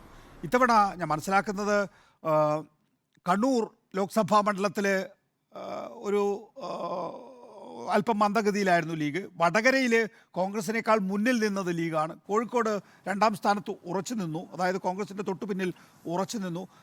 നിങ്ങളെ സംബന്ധിച്ചിടത്തോളം ഒരു പഴയ ഒരു ഉത്സാഹവും ആർജവവും ഈ തെരഞ്ഞെടുപ്പിൽ ഇല്ലാതെ പോയിട്ടുണ്ടോ നിസാർ തലങ്കര? അതിലേക്ക് ഉത്തരം പറയുമ്പോൾ ശ്രീ നികേഷ്, എനിക്കൊരു കാര്യം പറയാനുള്ളത്, നമ്മുടെ മഹത്തായ രാജ്യത്ത് നടക്കുന്ന ജനാധിപത്യ പ്രക്രിയയിൽ പ്രവാസി സമൂഹം വളരെ സജീവതയോടെയാണ് പങ്കെടുത്തിട്ടുള്ളത്. അതില് ഇപ്പൊ ഈ ചർച്ചയില് എനിക്ക് തോന്നുന്നത് ആ ചർച്ച വളരെ മോശപ്പെട്ട തരത്തിലാണ് ചർച്ച ചെയ്യപ്പെടുന്നത്. ഒരു ഫേക്ക് ഐഡിയിൽ നിന്ന് വന്ന ഒരു കാര്യത്തിന് അതിന് സമയം കളയുക, അതിനുവേണ്ടി ചർച്ച ചെയ്യുക, അത് ലോകത്തെ അറിയിക്കുക എന്ന് പറഞ്ഞത് വളരെ വിഷമമുള്ള സംഭവമാണ്. ഞങ്ങള് ഈ പ്രവാസ രാഷ്ട്രീയത്തിൽ നിന്ന് നോക്കുമ്പോ അങ്ങനെ ചർച്ചയിലേക്ക് കേരളം പോകാൻ പാടില്ല. നമ്മൾക്ക് വേറൊരു മഹത്തായ ഒരു പാരമ്പര്യമുണ്ട്. ആ തരത്തിലേക്ക് കേരളം കൊണ്ടുപോകരുത്. അതുകൂടാതെ വടകര മാത്രമല്ല കേരളം. നിങ്ങൾക്ക് അങ്ങനെയൊക്കെ ചെയ്യാം അല്ലേ നിസാറേ? നിങ്ങൾക്ക് അങ്ങനെയൊക്കെ ചെയ്യാം അല്ലേ? നിങ്ങൾക്ക് അങ്ങനെയൊക്കെ ചെയ്യാം, അത് ചർച്ച ചെയ്യാൻ പാടില്ല എന്നാണോ? കുഞ്ഞുകൺ സാർ, ഞാൻ പറഞ്ഞോട്ടെ. നിങ്ങൾ പറയുന്നത് എനിക്ക് മനസ്സിലാവുന്നുണ്ട്. എനിക്ക് KMCCയുടെ റോളും അറിയാം ഇക്കാര്യത്തില്. ഷാഫി പറമ്പിൽ വളരെ വ്യക്തമായി പറഞ്ഞു അത് ഫേക്ക് ഐഡിയിൽ നിന്നാണ്. അതിൽ തന്നെയാണ് ഞങ്ങൾ ഉറച്ചിരിക്കുന്നത്. അതിന്റെ അന്വേഷണം നടക്കട്ടെ, ആ കാര്യത്തിൽ ഇത് ചെയ്യാം. ഷാഫി പറമ്പിൽ പോലീസ് അല്ലേ പറയുന്നത്? ഷാഫി പറമ്പിൽ ഇൻവെസ്റ്റിഗേറ്റീവ് ഓഫീസറാ? പാർട്ടിയിൽ നിങ്ങൾക്ക് എന്ത് പാർട്ടി? തനി വർഗീയത വളർത്തിയിട്ട് ഇത് പറഞ്ഞോട്ടെ. വെറും വടകര മാത്രമല്ല കേരളത്തിൽ ഒരുപാട് മണ്ഡലങ്ങളുണ്ട്. അതിനെപ്പറ്റി മൊത്തത്തിൽ ചർച്ച ചെയ്യാം. KMCC വളരെ സജീവമായി പങ്കെടുത്തിട്ടുണ്ട്. അതൊരു പക്ഷേ കേരളത്തില് എത്തേണ്ട സ്ഥലങ്ങളൊക്കെ, അത് വെറും വടകര മാത്രമല്ല, കാസർഗോഡ്, ഞാൻ കാസർഗോഡ് സ്വദേശിയാണ്, കാസർഗോഡും കണ്ണൂരും അടങ്ങുന്ന എല്ലാ സ്ഥലങ്ങളിലും അങ്ങ് കേരളത്തിലെ എല്ലാ മണ്ഡലങ്ങളിലേക്കും UDF അതിൻ്റെതായ തരത്തിൽ പ്രചരണം നടത്തിയിട്ടുണ്ട്. ആ തരത്തിലുള്ള പ്രവർത്തനങ്ങൾ നടത്തിയിട്ടുണ്ട്. അത് ഇൻകാസും KMCC ഒന്നിച്ചു നിന്നുകൊണ്ട് വിമാനങ്ങൾ വന്നിട്ടുണ്ട്. ഗൾഫിന്റെ മറ്റു പല ഭാഗങ്ങളിൽ നിന്ന് വന്നിട്ടുണ്ട്. സജീവതക്ക് ഒരു കുറവുമില്ല നികേഷ്. അത് എന്തുകൊണ്ടെന്ന് വെച്ചാൽ ഇന്ത്യയെ തിരിച്ചു പിടിക്കണം. അതിലിപ്പോ ശ്രീ കുഞ്ഞിക്കണ്ണൻ സാറും ഞങ്ങളൊക്കെ അതിലൊക്കെ ഒന്നാണല്ലോ. ഞങ്ങൾക്ക് ഇന്ത്യയെ തിരിച്ചു പിടിക്കണം. ആ തിരിച്ചു പിടിക്കാനുള്ള ഒരു പ്രക്രിയന്റെ ഭാഗമായിട്ടാണ് ഇന്ത്യയെ തിരിച്ചു പിടിക്കാൻ മാത്രമല്ല, ഷാർജ ഇന്ത്യൻ അസോസിയേഷന്റെ പ്രസിഡന്റ് സ്ഥാനം തിരിച്ചു പിടിക്കാനും താങ്കൾക്ക് ഇടതുപക്ഷത്തിന്റെ സഹായം വേണ്ടി വന്നിട്ടുണ്ട്. അല്ല, അവിടുത്തെ പ്രവാസ രാഷ്ട്രീയം എന്ന് പറയുന്നത് അത് ഇപ്പൊ അതിൽ വ്യത്യാസം. ഇപ്പൊ തന്നെ ഞാനിപ്പോ ഇവിടെ വന്നത് ഒരു പ്രവാസിക്ക് ഇപ്പൊ ഈ തെരഞ്ഞെടുപ്പ് സമയത്ത് ഇവിടെ വരണമെങ്കിൽ 1 ലക്ഷം രൂപ ചെലവാണ്. 50,000 രണ്ട് ടിക്കറ്റ്. അതുപോലുള്ള പ്രശ്നങ്ങളാണ് ഞങ്ങൾ അവിടെ ഉയർത്തിപ്പിടിക്കുന്നത്. അവിടെ പ്രവാസ രാഷ്ട്രീയത്തിൽ ഞങ്ങൾ നോക്കുന്നത് വിമാന ടിക്കറ്റ്, ഞങ്ങളുടെ മരണപ്പെട്ടു പോയ ആൾക്കാരുടെ പ്രശ്നങ്ങള്, അവിടെയുള്ള ജോലി സംബന്ധമായ പ്രശ്നങ്ങൾ. ശരി, അതൊക്കെ വിടൂ. അതൊക്കെ നമുക്ക് മറ്റൊരു അവസരത്തിൽ ചർച്ച ചെയ്യാം. ഇവിടെ ഉന്നയിക്കപ്പെടുന്ന വിഷയം, നിസാർ ഇവിടെ ഉന്നയിക്കപ്പെടുന്ന വിഷയം നോക്കൂ. ഞാൻ അതാ പറഞ്ഞത്, വിമാനം ചാർട്ടർ ചെയ്തിട്ട് പോലും ഇപ്പോൾ നമ്മൾ വടകരയാണ് എടുക്കുന്നതെങ്കിൽ കുറ്റ്യാടി, നാദാപുരം തുടങ്ങിയ പ്രധാനപ്പെട്ട UDF കേന്ദ്രങ്ങളിൽ പോളിംഗ് ഉയർത്താൻ കഴിഞ്ഞിട്ടില്ല എന്നുള്ളതാണ്. ഇനി താങ്കൾ പറഞ്ഞു താങ്കളുടെ സ്വദേശം കാസർഗോഡ് ആണ്, കാസർഗോഡ് ലോക്സഭാ മണ്ഡലത്തിൽപ്പെട്ടതാണ്. അവിടെ പയ്യന്നൂർ, കല്യാശ്ശേരി വോട്ടിംഗ് ഉയർന്നപ്പോൾ UDF കേന്ദ്രങ്ങളിൽ കുറയുകയാണ് ചെയ്തിട്ടുള്ളത്. അത് വേണമെങ്കിൽ KJ ജേക്കബിന് കുറച്ചുകൂടി വിസ്തരിച്ച് പറയാൻ സാധിക്കും. കഴിഞ്ഞ കമ്പാരിറ്റീവ് ലാസ്റ്റ് ഇലക്ഷൻ ഈ പറയുന്ന 5 മണ്ഡലങ്ങളിലും വോട്ടിംഗ് നില 2%, 3% കുറഞ്ഞിട്ടുള്ളത്. അത് എവിടെയെന്നല്ല, അത് എല്ലാ മണ്ഡലങ്ങളിലും ഈ കാസർഗോഡ് സംബന്ധിച്ച് മണ്ഡലങ്ങളിൽ 2%, 3% കുറഞ്ഞിട്ടുണ്ട്. അത് പാർട്ടി നേതൃത്വം കാര്യങ്ങൾ UDF നേതൃത്വത്തിനെ പറ്റി പഠിക്കും, അത് എന്തുകൊണ്ടാണെന്നുള്ളത്. പക്ഷെ അത് എല്ലായിടത്തും കുറഞ്ഞിട്ടുണ്ട്. അത് ഇടതുപക്ഷത്തിന്റെ മണ്ഡലങ്ങളിലും കുറഞ്ഞിട്ടുണ്ട്, അത് UDFന്റെ മണ്ഡലങ്ങളിലും ഒക്കെ കുറഞ്ഞിട്ടുണ്ട്. അങ്ങനെയല്ല നിസാർ തലങ്കര. ഒന്ന്, UDF ആക്ഷേപം ഉന്നയിക്കുന്നത് 242 ബൂത്തുകൾ, അത് UDFന് സ്വാധീനമുള്ള 242 ബൂത്തുകളിലാണ് പോളിംഗ് മന്ദഗതിയിലായത് എന്നുള്ളതാണ്. പോളിംഗ് ശതമാനം എടുക്കുകയാണെങ്കിൽ, അത് നമുക്ക് ഫാക്ച്വലായി നമ്മുടെ മുമ്പിലുള്ള കണക്കാണല്ലോ. പോളിംഗ് ശതമാനം എടുക്കുകയാണെങ്കിൽ അത് UDFന് ഭൂരിപക്ഷമുള്ള നിയമസഭാ മണ്ഡലങ്ങളിലാണ് കുറഞ്ഞിരിക്കുന്നത്. അപ്പോഴാണ് നിങ്ങൾ പറയുന്നത് 20-20 എന്ന്. അതിൻ്റെ യുക്തി എന്താണ്? യാഥാർത്ഥ്യം എന്താണ്? അതിന്റെ യാഥാർത്ഥ്യം എന്ന് പറയുന്നത് കേരളത്തിൽ പൊതുവെ ജനങ്ങളുടെ ഒരു കേന്ദ്രത്തിലുള്ള ഭരണ വിരുദ്ധ വികാരം, പിന്നെ കേരളത്തിലെ വിരുദ്ധ വികാരം, ഇത് രണ്ടും ഒന്നിച്ചു കൂടുമ്പോൾ അത് ഇപ്രാവശ്യം 20-20 തന്നെയായിരിക്കും. അല്ല, പക്ഷേ നിസാർ തലങ്കര, അങ്ങനെയാണെങ്കിൽ നോക്കൂ, കഴിഞ്ഞ തവണ ഇപ്പോൾ ശബരിമല ഉണ്ടായിരുന്നു, രാഹുൽ ഗാന്ധി വരുന്നു, അന്ന് ഇന്ത്യയില്ല, രാഹുൽ ഗാന്ധിയുടെ നേതൃത്വത്തിൽ, കോൺഗ്രസിന്റെ നേതൃത്വത്തിലൊരു സർക്കാർ ഉണ്ടാകുന്നു. ജനങ്ങളൊക്കെ വരിയായി ക്യൂ നിന്ന് വോട്ട് ചെയ്തു. പക്ഷേ ഇത്തവണ ആ നിലയിലുള്ള ഒരു ഉത്സാഹം ജനങ്ങളിൽ കാണുന്നില്ല എന്നല്ലേ കാണുന്നത്? അതായത് ഭരണവിരുദ്ധ വികാരം. ഇപ്പോൾ പിണറായി വിജയനെ അധികാരത്തിൽ നിന്ന് മാറ്റാൻ വേണ്ടി ഈ വോട്ട് ചെയ്ത് കളയാം, അല്ലെങ്കിൽ നരേന്ദ്രമോദിയെ മാറ്റാൻ വേണ്ടി വോട്ട് ചെയ്ത് കളയാം എന്ന് തോന്നല് ജനങ്ങൾക്കിടയില്ല എന്നല്ലേ കാണേണ്ടത്? അല്ല, ആ തരത്തിലുള്ള കാര്യത്തെ കൊണ്ട് ഇന്ന് ഇന്ത്യയെ സംബന്ധിച്ച് പൊതുവായിട്ടുള്ള കുറച്ച് കാര്യങ്ങളുണ്ട്. അത് ലോകം തന്നെ അത് ചർച്ച ചെയ്യപ്പെടുന്നുണ്ട്. ആ ചർച്ച ചെയ്യപ്പെടുന്നതിന്റെ ഭാഗമായിട്ട് അത് കേരളത്തിൽ വളരെ ശക്തമായിട്ട് അത് പ്രതിഫലിക്കും. ആ പ്രതിഫലനമായിരിക്കും കാണാൻ പോകുന്ന റിസൾട്ട് എന്ന് പറയുന്നത്. 2%, 3% കുറഞ്ഞുവെങ്കിൽ അത് എല്ലാവർക്കും കൂടി കുറഞ്ഞതാണ്. അത് അത് ഒരു പ്രത്യേക വിഭാഗത്തിന് മാത്രം കുറഞ്ഞതല്ല, അത് എല്ലാവർക്കും കൂടി കുറഞ്ഞതാണ്. അതിനെപ്പറ്റി പഠിക്കാനുണ്ട്. പക്ഷേ കേരളം കാണാൻ പോകുന്നത് ഇന്ന് ഇന്ത്യ എന്ന മഹാരാജ്യത്തിന്റെ അതിന്റെ ഭാവി എങ്ങോട്ടായിരിക്കണം എന്ന് വളരെ കരുതിക്കൂട്ടിയുള്ള ചർച്ചയുടെ അടിസ്ഥാനത്തിലുള്ള ഒരു തെരഞ്ഞെടുപ്പാണ് ഇവിടെ നടന്നു കഴിഞ്ഞിരിക്കുന്നത് എന്നാണ് പ്രവാസി സമൂഹം മനസ്സിലാക്കുന്നത്. അതെ, നോക്കൂ, ഇവിടെ ശ്രീ നൗഷാദ് അലി, സ്വാഭാവികമായിട്ടും UDF-നെ സംബന്ധിച്ചിടത്തോളം ലോക്സഭാ തെരഞ്ഞെടുപ്പിൽ എപ്പോഴും കോൺഗ്രസിന് ഒരു അപ്രമാദിത്വം ഉണ്ടല്ലോ. പ്രത്യേകിച്ച് നിങ്ങൾക്ക് സംസ്ഥാനത്ത് ഭരണവിരുദ്ധ വികാരമൊന്നും നേരിടാനില്ല എങ്കിൽ UDF ആണ് സാധാരണഗതിയിൽ മുന്നേറാറുള്ളത്. പക്ഷേ ഇത്തവണ ആ മുന്നേറ്റം, അതായത് നൗഷാദ് അലി, നിങ്ങളൊക്കെ ഈ തെരഞ്ഞെടുപ്പിന് മുമ്പ് പറഞ്ഞ 2020 ഇപ്പോൾ വിശ്വസിക്കുന്നുണ്ടോ? ഇന്നിപ്പോൾ ഞാൻ മനസ്സിലാക്കുന്നത് CPM-ൻ്റെ വിശ്വാസം 6 മുതൽ 10 സീറ്റുകൾ വരെ നേടാൻ സാധ്യതയുണ്ട് എന്നുള്ളതാണ്. ഒരു ഡിജിറ്റിന് ചോദിക്കുകയാണെങ്കിൽ 8 സീറ്റുകൾ എന്ന് പറയുന്നുമുണ്ട്. നൗഷാദ് അലി, അവരെ 8 സീറ്റുകൾ എന്ന് പറയുമ്പോൾ നിങ്ങൾക്ക് എങ്ങനെയാണ് 2020 എന്ന ആത്മവിശ്വാസം ഇപ്പോഴും പ്രകടിപ്പിക്കാൻ കഴിയുന്നത്, പ്രത്യേകിച്ച് 5-6% വോട്ട് കുറയുകയും ചെയ്യുമ്പോൾ? നികേഷ്, ഞാൻ ഒരു 2 കാര്യത്തിന് പെട്ടെന്നൊരു വിശദീകരണം തന്നിട്ട് നിങ്ങളുടെ ചോദ്യത്തിലേക്ക് വരാം. അതായത്, ഒന്നാമതായിട്ട് ഞങ്ങൾ ഈ രാജ്യത്തിൻ്റെ വിഭവ ലഭ്യത ഏറ്റവും ദുർബല വിഭാഗങ്ങൾക്ക് പ്രഥമ പരിഗണന നൽകി നിർവഹിക്കണമെന്ന ഞങ്ങളുടെ തത്വം, അത് സ്വാതന്ത്ര്യപൂർവ്വ ഇന്ത്യ തൊട്ട് തുടങ്ങിയാണ്. AICCയുടെ പ്രമേയങ്ങളിലൊക്കെ അതുള്ളത്. ഇവിടെ സവർക്കറും ഗോൾവൾക്കറും പിന്നെ ജീവിച്ചിരിക്കുന്ന കാലത്ത് അതുണ്ട്. KJ ജേക്കബ് അക്കാര്യത്തിലൊരു വിശദീകരണം നൽകി, അത് സെറ്റ് ചെയ്യണമെന്ന് പറഞ്ഞതുകൊണ്ട് ഞാൻ അടുത്ത ചോദ്യം വരുന്ന സമയത്ത് ശ്രീ ജോർജ് കുര്യനോട് പറയാമെന്നായിരുന്നു വിചാരിച്ചിരുന്നത്. ഓക്കെ. അപ്പോൾ അതിപ്പോൾ ഈ രാജധർമ്മം പാലിക്കാൻ അറിയാത്തയാൾ എന്ന് വാജ്പേയിയുടെ അടുത്ത് പരസ്യമായി ശകാര ഏറ്റുവാങ്ങിയ നരേന്ദ്രമോദി ഇങ്ങനെയൊക്കെ പറഞ്ഞില്ലെങ്കിലേ അത്ഭുതമുള്ളൂ. അതുകൊണ്ട് ആ വിഷയം നിങ്ങളുടെ ആ വഴിക്ക് തന്നെ ഞാൻ വിടാം. അത് നമ്മൾ ഒരുപാട് തവണ വ്യത്യസ്ത ചാനലുകളിൽ ഈ വിഷയം എടുത്ത് ചർച്ച ചെയ്തതുമാണ്. രണ്ടാമതായിട്ട്, വടകരയെ സംബന്ധിച്ചിടത്തോളം അവിടെ തോറ്റ് പാപ്പരായി മുങ്ങിച്ചാവാൻ ഒരുങ്ങുന്ന ശൈലജ ടീച്ചർ ഒരു കച്ചിത്തുരുമ്പായിട്ട് ആദ്യം പറഞ്ഞത് തൻ്റെ പേരിൽ വീഡിയോ ഉണ്ടെന്നാണ്. മണിക്കൂറുകൾക്കകം അവർ തിരുത്തി പറഞ്ഞു. രണ്ടാമതായിട്ട്, അവസാനം കൊണ്ടുപോയി ഇറക്കിയ ഒരു നമ്പറാണ്, ഇല്ലാത്ത ഒരു വർഗീയ ആരോപണത്തിൻ്റെ ഇരയാണ് എന്ന് പറഞ്ഞുകൊണ്ട്.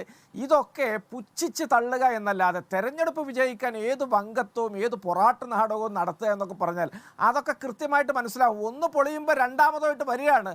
അപ്പോൾ ഇങ്ങനെയുള്ള അബദ്ധ പഞ്ചാംഗവും പരിഹാസ്യത നിറഞ്ഞ ഒരാളുമാണ് താൻ എന്ന് ആ ശൈലജ ടീച്ചർ പരസ്യമായിട്ട് വിളംബരം ചെയ്തതാണ് വടകരയിൽ നടന്നത്.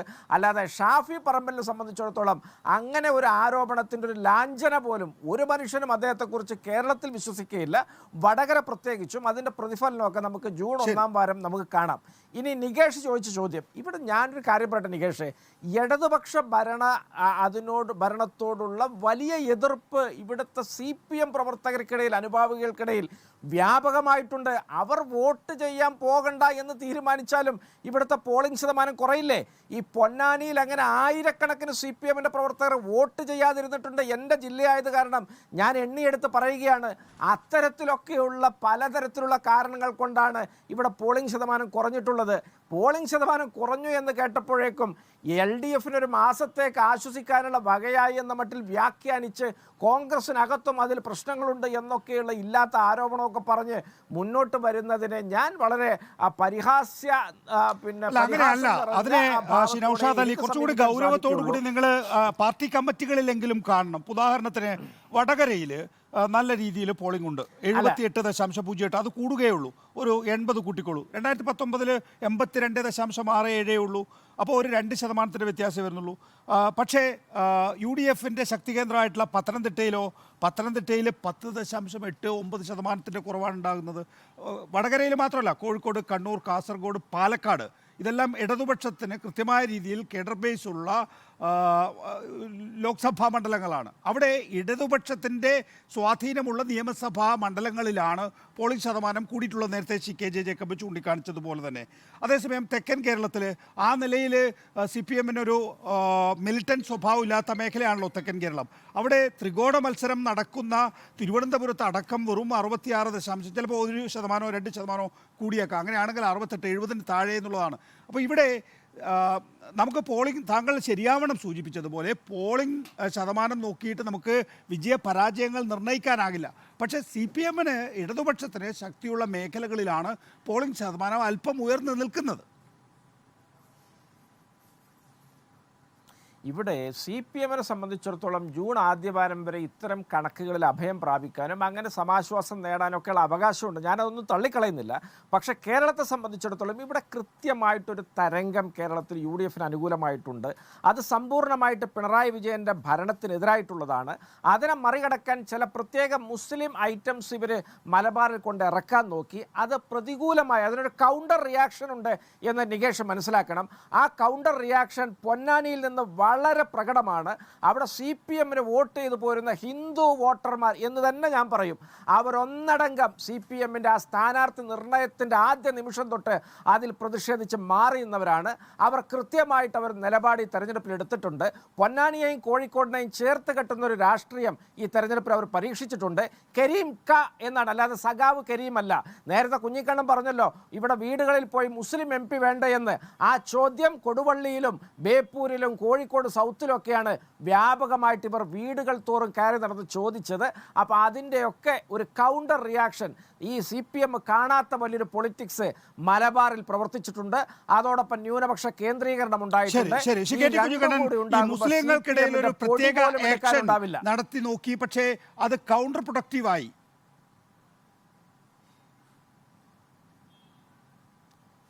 അല്ല, വടകരയിലും കോഴിക്കോട്ടുമാണെങ്കിൽ ഞാൻ നേരിട്ട് പറയാം. കറകളഞ്ഞ മതനിരപേക്ഷ നിലപാട് ഉയർത്തിപ്പിടിച്ചാണ് ഇടതുപക്ഷ മുന്നണി പ്രചരണം നടത്തിയത്. ആ പ്രചരണത്തിന് അനന്തരഫലം എന്ന് പറയുന്നത് ഈ ഷാഫിയും കോൺഗ്രസ്സുകാരും ചിന്തിച്ചത് പെട്ടെന്നൊരു മുസ്ലിം കൺസോൾട്ടേഷൻ ഉണ്ടാവും, സമസ്ത ഉൾപ്പെടെ ഉയർത്തുന്ന ഭീഷണികളെ ഞങ്ങൾക്ക് പെട്ടെന്ന് അതുവഴി മറികടക്കാൻ കഴിയും. ഷാഫി നല്ല മുസ്ലിമാണ്, 5 നേരം നിസ്കരിക്കുന്ന ആളാണ്, മറ്റവർ എന്താണ് ഒരു കാഫറാണെന്ന് മാത്രമല്ല സ്ത്രീയാണ്, അതുകൊണ്ട് അവർക്ക് വോട്ട്. ഈ രീതിയിലാണ് UDF ക്യാമ്പുകൾ പ്രചരണം നടത്തിയത്. അത് ഫേക്കാണെന്ന് ഇവിടെ നിസാറൊക്കെ പറയുന്നത് കേട്ടു. നിങ്ങളുടെ ഗ്രൂപ്പുകളിൽ നിന്ന് മുസ്ലിം ലീഗിൻ്റെ പ്രവർത്തകരാണ് ഞങ്ങളുടെ ശ്രദ്ധയിലേക്ക് അത് കൊണ്ടുവന്നത്. ഇങ്ങനെ പ്രചരണം നടക്കുന്നുണ്ട്. അങ്ങനെയാണ് ഞങ്ങൾ ഉടനെ തന്നെ ഇലക്ഷൻ കമ്മീഷനും അതേപോലെ തന്നെ വരണാധികാരിക്കും വടകര പോലീസ് സ്റ്റേഷനും പരാതി കൊടുത്തത്. അത് അന്വേഷണം. ആ ഫേക്ക് ആരുടെ പേരിൽ ആരുണ്ടാക്കി എന്ന കാര്യം നാളെ പുറത്തു വരും. ഈ ഷാഫിക്ക് വടകര പോലെ പ്രബുദ്ധമായ ഒരു മതനിരപേക്ഷ ബോധം നിലനിൽക്കുന്ന പ്രദേശത്ത് ഇത്തരം ഗിമ്മിക്സ് കൊണ്ടൊന്നും പിടിച്ചു നിൽക്കാനാവില്ല. വടകര ഉൾപ്പെടെയുള്ള നിയോജക മണ്ഡലങ്ങളിൽ ഇടതുപക്ഷം കൃത്യമായി മതനിരപേക്ഷ നിലപാടാണ്. ഞങ്ങൾ പറഞ്ഞത് CAA ആണ്, ഞങ്ങൾ പറഞ്ഞത് UAP ആണ്, ഞങ്ങൾ പറഞ്ഞത് വളരെ വിവേചനപൂർവ്വം ഉണ്ടാക്കിയ മുത്തലാഖ് നിരോധനമാണ്, ഞങ്ങൾ പറഞ്ഞത് രാജ്യത്ത് തകർക്കുന്ന കാർഷിക നയങ്ങളാണ്, വ്യവസായ നയങ്ങളാണ്. ഇങ്ങനെ എന്തെങ്കിലും ഒന്ന്, ഇതാ സോഷ്യൽ മീഡിയയിൽ നിരവധി പ്രസംഗങ്ങളുണ്ടല്ലോ, ഇങ്ങനെ എന്തെങ്കിലും ഒന്ന് യഥാർത്ഥ ടീച്ചറമ്മ ശൈലജയല്ല, ഇങ്ങനെയല്ലേ ഈ ഷാഫി വടകരയിൽ പ്രസംഗം തുടങ്ങിയത്? ടീച്ചറെ വ്യക്തിപരമായി ഹത്യ ചെയ്യുക, വ്യക്തിഹത്യ ചെയ്യുക എന്ന രീതിയിലല്ലേ തെരഞ്ഞെടുപ്പ് പ്രചരണം തുടങ്ങിയത്? ആ പ്രചരണം ഇവിടെ എത്തി. ടീച്ചറെക്കുറിച്ച് 68 വയസ്സുള്ള മലയാളികളെ ഞാൻ കാണുന്നത് അമ്മയെപ്പോലെ കാണുന്ന ഒരു സ്ത്രീയാണെന്നാണ്. അത് കോവിഡ് നിപയൊക്കെയായി ബന്ധപ്പെട്ട് ഒരു പ്രതിസന്ധിയുടെ ഘട്ടത്തിൽ ചേർത്തു പിടിച്ച ഒരു ഭരണാധികാരിയുടെ കൈകളാണ്, അവരുടെ മുഖമാണ് ശൈലജ ടീച്ചറെക്കുറിച്ച് പറയുമ്പോൾ ജനങ്ങളുടെ മുമ്പിൽ വരുന്നത്. ആ ടീച്ചറുടെ വ്യക്തിത്വം തകർക്കാൻ അശ്ലീലം പറഞ്ഞു, വൃത്തികേടുകൾ പറഞ്ഞു, വൃത്തികേടുകൾ പറഞ്ഞു. വൃത്തികേടുകൾ പറയുക മാത്രമല്ല, അവരുടെ ചിത്രം മോർഫ് ചെയ്തു. എന്നിട്ട് ഇപ്പോൾ പറയുന്നതാണ് വീഡിയോ ഉണ്ടോന്ന്. വീഡിയോ നിങ്ങളാണ് പറഞ്ഞത്. നിങ്ങൾ ചിത്രം മോർഫ് ചെയ്തു, ഫേക്ക് വീഡിയോകൾ. നിങ്ങൾ ആരുടെ പേരിൽ? പരമാദരണീയനായ അബൂബക്കർ മുസ്ലിയാരുടെ പേര്, AP അബൂബക്കർ മുസ്ലിയാരുടെ പേരിൽ വരെ നൗഷാദ് അലി എന്താണ് ഫേക്ക് വീഡിയോ ഇറക്കിയില്ലേ? നിങ്ങൾ എത്ര ആളുകൾ? ഞാൻ തന്നെ നേരിട്ട് നവാസ് മനാനി എന്ന് പറയുന്ന തെക്കൻ ജില്ലയിലെ ഒരു പണ്ഡിതൻ, അദ്ദേഹത്തിൻ്റെ പേരിൽ എന്താണ് ഫേസ്ബുക്ക് പോസ്റ്റ്, ഞാൻ അദ്ദേഹത്തെ വിളിച്ചു. അദ്ദേഹം പറഞ്ഞു ഇത് വ്യാജാണ്. ഞാൻ ആദ്യം ഈ UDF ക്യാമ്പുകൾ, UDF പേജുകൾ, UDF-ന്റെ വടകര മണ്ഡലം പേജ്, ഇതൊക്കെ തന്നെ എന്താണ് ശൈലജ ടീച്ചറുടെ പ്രസംഗം കട്ട് ചെയ്ത് എഡിറ്റ് ചെയ്ത് ഇറക്കി. ഇസ്ലാമിക വിരുദ്ധമാണ്, പ്രവാചകനെ നിന്ദിക്കുന്നതാണ് എന്ന രീതിയിൽ. അത് കണ്ടപ്പോൾ എനിക്ക് ടീച്ചർക്ക് ചരിത്രം അറിയില്ലേ എന്ന് തോന്നി. അങ്ങനെയാണ് ഞാൻ ആ പോസ്റ്റ് എഴുതിയത്. പിന്നീട് നിങ്ങളുടെ യഥാർത്ഥ വീഡിയോ കണ്ടപ്പോൾ അത് തെറ്റായി എഡിറ്റ് ചെയ്താന്ന് എനിക്ക് പറഞ്ഞ് ഞാൻ പിൻവലിച്ചു. അങ്ങനെ നിങ്ങൾ എന്തൊക്കെ വൃത്തികേടുകളാണ് ചെയ്തത്? ഇതിനുവേണ്ടി 3 പ്രൊഫഷണൽ ഗ്രൂപ്പുകൾ, ഞാൻ ഉത്തരവാദിത്തമാണ് പൂർവ്വം വരുന്നത്, 3 പ്രൊഫഷണൽ കമ്പനികളെ പണം കൊടുത്ത് വടകരയിൽ നിർത്തുകയാണ് ചെയ്തത്.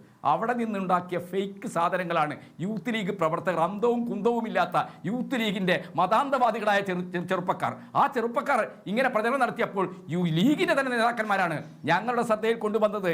നൗഷാദ് അലി, നിങ്ങൾ നാദാപുരത്തെയും കുറ്റ്യാടിയിലേക്ക് വോട്ടെണ്ണുമ്പോൾ കണ്ടോ മുസ്ലിം ലീഗുകാർ എന്ത് നിലപാടാണ് എടുത്തതെന്ന്? മുസ്ലിം ലീഗിൻ്റെ പ്രവർത്തകരാണ്. പോളിംഗ് ബൂത്തിലേക്ക് പോകാതിരുന്നത്? നിങ്ങൾ വലിയ മുസ്ലിം കൺസൾട്ടേഷനൊക്കെ ഉണ്ടാക്കാനൊക്കെ വടകരയിൽ ശ്രമിച്ചു. പക്ഷേ മുസ്ലിം ലീഗ് ഉൾപ്പെടെയുള്ള മതനിരപേക്ഷത പ്രധാനമാണെന്ന് ചിന്തിച്ച പാർട്ടികൾ, അതിൽ ഉത്തരവാദപ്പെട്ട ആളുകൾ ഈ ഷാഫിയുടെ ഈ വളിച്ച രാഷ്ട്രീയത്തിന്, ഈ വിഷം കലർത്തുന്ന രാഷ്ട്രീയത്തിന് കൂട്ടുനിന്നില്ല എന്നുള്ളതാണ് യാഥാർത്ഥ്യം. ഇവിടുത്തെ കുറേ മാധ്യമങ്ങളും സോഷ്യൽ മീഡിയ നെറ്റ്വർക്ക് ഉപയോഗിച്ച് സാഫി വലിയ മഹാനാണ്, സാഫി വലിയ ക്രൗഡറാണ്, ജനങ്ങളെ ഇളക്കുന്ന ആളാണ് എന്നൊക്കെ വരുത്തി തീർക്കാൻ നിങ്ങൾ ശ്രമിച്ചു. പക്ഷേ പോളിംഗിൽ നിങ്ങൾക്ക് സ്വാധീനമുള്ള എല്ലാ ബൂത്തുകളിലും പോളിംഗ് കുറഞ്ഞു എന്നുള്ളതാണ് യാഥാർത്ഥ്യം. ആളുകൾ വോട്ട് ചെയ്യാൻ പോയില്ല. വോട്ട് ചെയ്യാൻ പോയത് ഇടതുപക്ഷക്കാരാണ്, വോട്ട് ചെയ്യാൻ പോയത് മതനിരപേക്ഷവാദികളാണ്. എന്ന് മാത്രമല്ല, വടകരയിൽ UDFന്റെ കേന്ദ്രങ്ങളിൽ നികേഷ് നോക്കിക്കോ, ജൂൺ 3 നമുക്ക് നോട്ടക്ക് നല്ല വോട്ടുണ്ടാകും. കോൺഗ്രസ്സുകാരും പല ലീഗുകാരും നോട്ടക്ക് വോട്ട് ചെയ്തു എന്നാണ് ഞാൻ മനസ്സിലാക്കുന്നത്. അപ്പം നമ്മൾ കാണേണ്ടത്, നിങ്ങൾ വളരെ വൃത്തികെട്ട രീതിയിൽ CAA ചർച്ച ചെയ്തില്ല. മുഖ്യമന്ത്രി ശ്രീ ജോർജ് കുര്യൻ, താങ്കൾ നേരത്തെ പറഞ്ഞ കാര്യത്തിൽ ഒരു സ്ഥിരീകരണം വേണം, ഒന്ന് സെറ്റിൽ ചെയ്ത് പോകണം എന്ന് KJ ജേക്കബ് പറഞ്ഞുകൊണ്ടാണ്. ഇന്ത്യയിലെ സാമ്പത്തികമായി ഏറ്റവും പിന്നിൽ നിൽക്കുന്ന വിഭാഗമാണ് മുസ്ലിങ്ങൾ എന്ന് സച്ചാർ കമ്മിറ്റി റിപ്പോർട്ട് കയ്യിൽ വെച്ചുകൊണ്ട് പ്രധാനമന്ത്രിയായിരുന്ന മൻമോഹൻ സിംഗ് സാമൂഹ്യ സാമ്പത്തിക വികസനത്തിൽ ഏറ്റവും ദരിദ്രരായ ജനങ്ങളുടെ പാരാമീറ്ററിൽ മുസ്ലിങ്ങളും ഉൾപ്പെടുന്നു എന്നുള്ള വസ്തുത കണക്കിലെടുത്ത് 2006 ആദിവാസിക്കുമൊപ്പം മുസ്ലിങ്ങളെയും ക്ലബ്ബ് ചെയ്തു. രാജ്യത്തിൻ്റെ വിഭവങ്ങളുടെ ആദ്യാവകാശം ഇവർക്ക് എന്ന് പറയുമ്പോൾ മുസ്ലിങ്ങൾക്ക് മാത്രമല്ല, ദളിതിനും ആദിവാസികൾക്കും മുസ്ലിങ്ങൾക്കുമാണ് എന്നാണ് പറഞ്ഞത്. നരേന്ദ്രമോദി പക്ഷേ മുസ്ലിങ്ങൾക്കാണ് രാജ്യത്തിൻ്റെ ഫസ്റ്റ് റൈറ്റ്ഫുൾ ഓണർ അല്ലെങ്കിൽ വിഭവങ്ങളുടെ ആദ്യാവകാശം എന്ന രീതിയിൽ ആ പ്രസ്താവനയെ വളച്ചൊടിച്ചു. അവരെ നുഴഞ്ഞുകയറ്റക്കാരെന്നും മക്കൾ കൂടുതൽ ഉണ്ടാക്കുന്നവരെന്നും ആക്ഷേപിച്ചു. അപ്പോൾ ഇത് കേരളത്തിലെ കോൺഗ്രസിന് ഗുണം ചെയ്തു, നിങ്ങളുടെ പ്രധാന എതിരാളിയായ കോൺഗ്രസിന് ഗുണം ചെയ്തു. അല്ല, ഈ മൻമോഹൻ സിംഗിൻ്റെ പ്രസ്താവനയുടെ ഫലമായിട്ട് കേരളത്തിലുണ്ടായത് 80:20, അതറിയാവോ? മുസ്ലിം ക്രിസ്ത്യൻ എന്നുള്ളത് 80:20 എന്നുള്ള അനുപാതത്തിൽ വിഭജിച്ചു. 60-40 കൊടുക്കേണ്ടിയിരുന്നത്. എന്താ മൻമോഹൻ സിംഗ് പറഞ്ഞത്? മൈനോറിറ്റീസ്, പർട്ടിക്കുലർലി മുസ്ലിംസ് എന്നാണ് പറഞ്ഞത്. അവിടെയാണ് ഈ കേരളത്തിൽ ഈ ക്രിസ്ത്യൻ അതുപോലെ തന്നെ മുസ്ലിം ഡിവിഷൻ തുടങ്ങുന്നത്. ഇവിടെ പോലും അങ്ങനെയാണ് തീരുമാനിച്ചത്.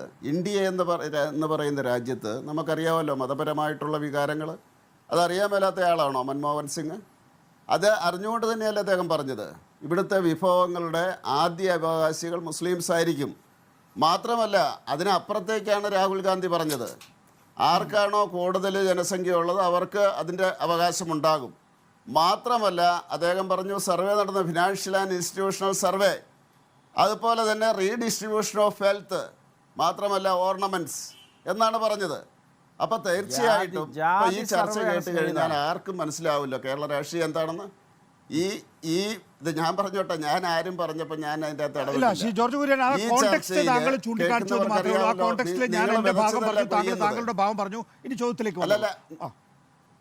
ഞാൻ ഈ ചർച്ചയെ പറ്റി ഒന്ന് പറയട്ടെ. ഈ ചർച്ചയിൽ ഇവർ വിതച്ചത് തന്നെയല്ലോ കൊയ്യുന്നത്.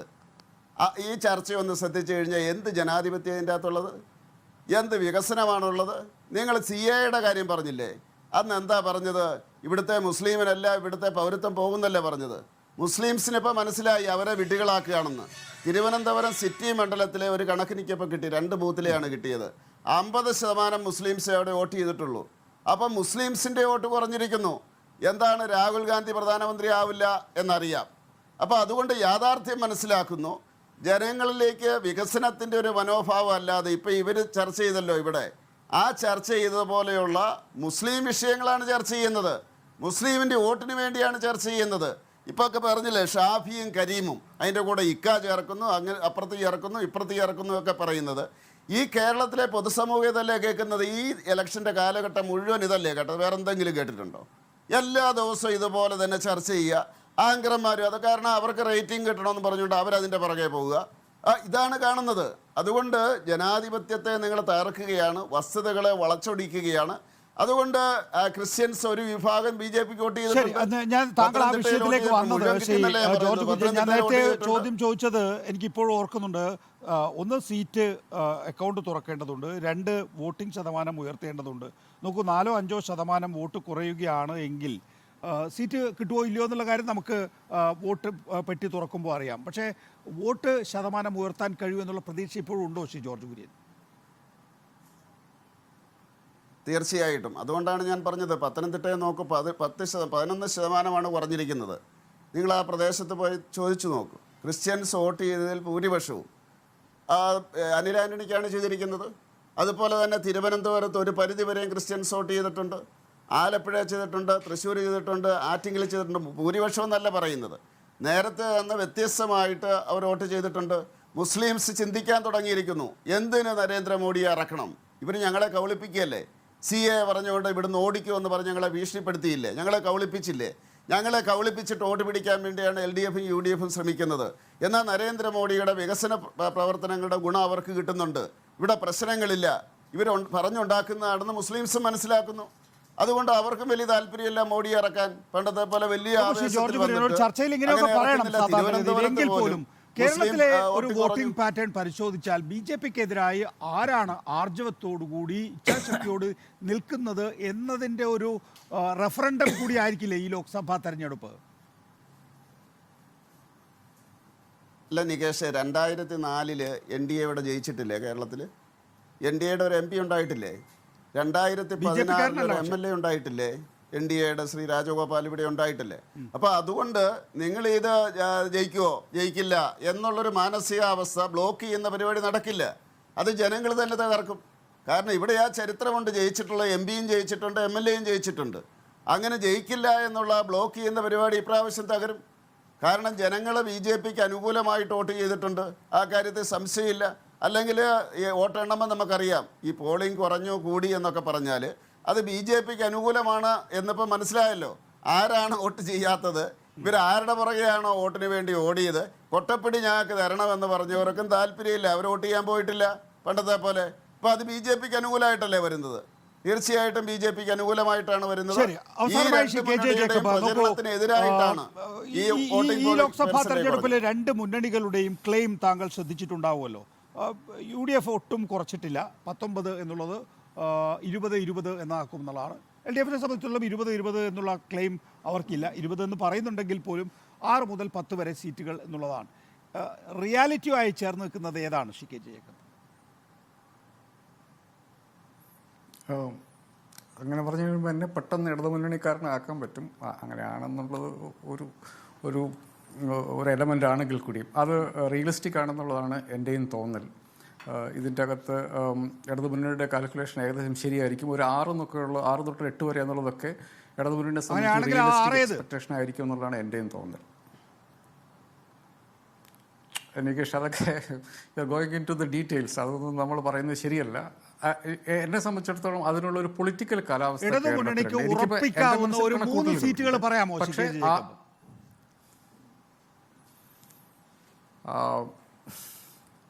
ആലത്തൂർ പറയും, ആറ്റിങ്ങൽ പറയും, തൃശ്ശൂർ പറയും. തൃശ്ശൂരോ? നികേഷ് നിർബന്ധിച്ച കണ്ണൂരും പറയും. തൃശ്ശൂർ പറയും. തൃശ്ശൂർ അതിശക്തമായിട്ടുള്ള പോരാട്ടം നടക്കാണ്. അവിടെ ഒരു 10,000-20,000 വോട്ടിനിടയിൽ റിസൾട്ട് ഉണ്ടാകേണ്ടതിൽ എങ്ങനെയാണ് ഒരു രാഷ്ട്രീയ ഉറപ്പുണ്ടാകുന്നത്? ശരി, ആലത്തൂരും ആറ്റിങ്ങലും നേരത്തെ പരമ്പരാഗതമായി ഇടതുപക്ഷത്തിന്റെ മണ്ഡലം.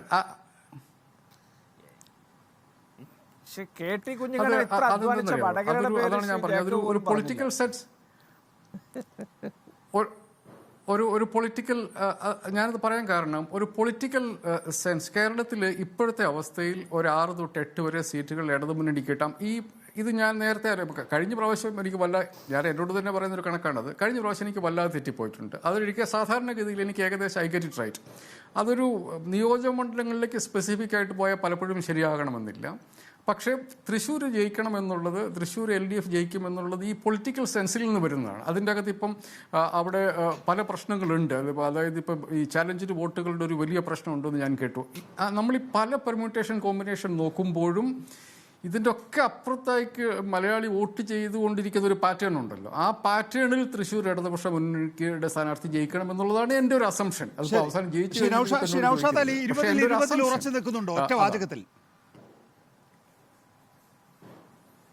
ഇവിടെ അതിൻ്റെ ഉറപ്പെന്താണെന്ന് വെച്ചാൽ അവസാനത്തെ ദിവസം നടന്ന രാഷ്ട്രീയ സംഭവ വികാസങ്ങളാണ്. EP ജയരാജനും ജാവ്ഡേക്കറും തമ്മിൽ കണ്ടതും, ജാവ്ഡേക്കറെ കണ്ടതിൽ കുഴപ്പമില്ല, ദല്ലാളുമായിട്ട് കൂട്ടുള്ളത് വലിയ പ്രശ്നമാണെന്ന് പറഞ്ഞ പിണറായി വിജയൻ, ഇതൊക്കെ കേരളീയർ കാണുകയാണ്. ഈ അരുവിക്കര തെരഞ്ഞെടുപ്പിൻ്റെ അന്ന് TPയുടെ വീട്ടിൽ VS അച്യുതാനന്ദൻ പോയിട്ട് എന്ത് പ്രതിഫലനമാണ് അവിടെ ഉണ്ടായത്? അത് തീർച്ചയായിട്ടും കേരളത്തിലുണ്ടാകും. അവിടെയാണ് 20-20 എന്നത് കൺക്ലൂഡഡ് ആയി മാറുന്ന ഒരു പ്രത്യേക രാഷ്ട്രീയ കുഞ്ഞുകണ്ണൻ, ഇവിടെ പ്രധാനപ്പെട്ട വിഷയം എന്താണെന്ന് വെച്ചാൽ ഒരു മുന്നണിക്ക് 20-20 അവകാശപ്പെടാൻ കഴിയുന്നു. CPM-ന് 6 മുതൽ 10 വരെയാണ് പരമാവധി ആഗ്രഹിക്കാൻ തന്നെ കഴിയുന്നത്. അല്ല, ആ മുന്നണി 19 സീറ്റിൽ ഇപ്പോൾ സിറ്റിംഗ് ആണ്, 18 സീറ്റിൽ. അതുകൊണ്ട് തന്നെ അവർക്ക് അങ്ങനെ അവകാശപ്പെടണം. ഇടതുപക്ഷത്തെ സംബന്ധിച്ചിടത്തോളം വലിയ മുന്നേറ്റം ഉണ്ടാക്കും. ആ മുന്നേറ്റം പല ഇവിടെ KJ സൂചിപ്പിച്ചതുപോലെ പല മണ്ഡലങ്ങളിലും വളരെ പ്രകടമാണ്. നൗഷാദ് അലി ബേജാറാവണ്ട, വടകരയിൽ ഇടതുപക്ഷം തന്നെ ജയിക്കും. ശരി, ആയിക്കോട്ടെ, നമുക്ക് നോക്കാലോ. വളരെ കുറച്ച് ദിവസങ്ങളല്ലേ ഉള്ളൂ. അല്ല, കുറച്ച് കൂടുതൽ ദിവസം ഉണ്ടെങ്കിൽ പോലും സാധാരണഗതിയിൽ വളരെ കുറച്ച് ദിവസങ്ങളാണല്ലോ അവ. KT കുഞ്ഞിക്കണ്ണൻ, KP നൗഷാദ് അലി, ഒപ്പം തന്നെ KJ Jacob, George Kurian, Nisar Thalangara, നന്ദി സഹകരിച്ചതിന്.